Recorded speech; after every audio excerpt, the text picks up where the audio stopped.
Tech Cocktail delivering happiness at South by Southwest. I'm joined by Micah Baldwin. He's the CEO of Graphically, hot startup.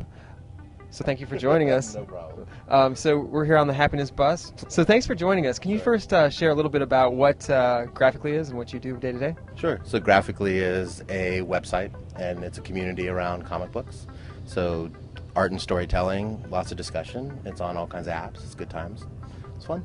Comic books and the entertainment around comic books sort of come back to our youth, and youth was, for us, was about art and storytelling, and it was sharing, and it was seeing a story and having this fantasy and escapism. And so for me, Graphically allows us to do that on a much more global scale, and getting phone calls from people from Japan and from Brazil and from Iowa, all these random places.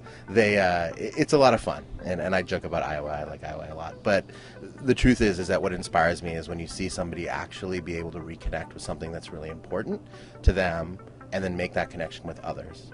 And that's really where we're focused on. To me, it's very important that inspiration doesn't come from a singular point, but that inspiration actually comes from everything around us.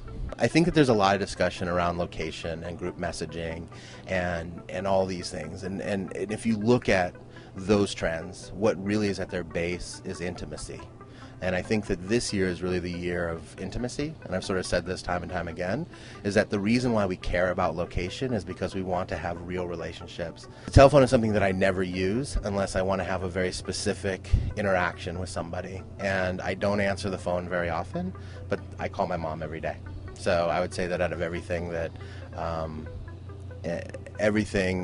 brings me happiness technologically, it would be the telephone. The comic book, by definition, is technologically limiting to creativity, right? You have to write 22 pages. It has to be with panels. It sort of follows a certain structure. And so technology has actually stifled creativity in the comic book world. We talk a lot, when we talk to creators, we talk a lot about the idea of reaching into their brains with our hands and pulling out whatever they see and then making it reality. As an entrepreneur, as an individual, the biggest thing that we have in life is the ability to express ourselves. And whenever you do anything or take anything or listen to any advice that stops you from that endeavor, it's bad. It leads to failure every single time. And so for me, it was the realization almost 5 years ago now that for me to be successful as an individual, I had to make my own decisions. And I think that was where the big shift changed for me.